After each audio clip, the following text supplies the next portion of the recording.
So guys यो चाहिँ मेरो रेडमी नोट 8 प्रो फोन छ हैन।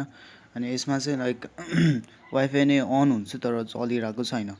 मिन्स लाइक वाइफाई अन हुन्छ, यसको नेटवर्कहरू कुनै पनि देखाउँदैन। जस्तै हजुरले हेर्न सक्नुहुन्छ है, कुनै पनि नेटवर्क आइरहेको छैन।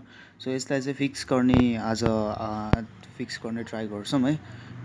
सो अफ गरेर अन गर्दा यसरी वाइफाई अफ गरेर अन गर्दा पनि कुनै नेटवर्कहरू नआएको हुनाले सो अब चाहिँ हामी एकचोटि रिस्टार्ट गरेर हेर्छौँ फोनलाई रिबुट। सो हजुरहरू पनि फर्स्टमा यस्तो हुने बित्तिकै एकचोटि रिस्टार्ट गरेर हेर्नुभयो भने यो चाहिँ बेस्ट सोल्युसन हुनसक्छ है फर्स्टमा। अनि त्यसपछि नि अब भएन भने चाहिँ अरू उपायहरू पनि छन्, तिनीहरू पनि हाम्रो लगाउन सक्छौँ।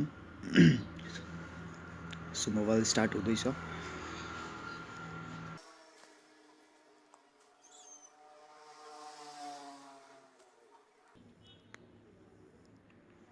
सो अहिले मेरो मोबाइल स्टार्ट भइसकेको छ, लाइक अन भइसकेको छ र आफै नै वाइफाईको साइन आएर बसिसकेको छ।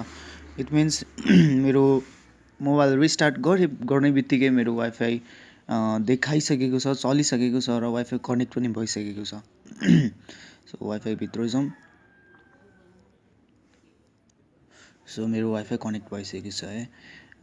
लाइक अब लिस्ट अफ वाइफाईहरू देखाउन थालिसकेको छ। मैले अफ गरेर अन गरे पनि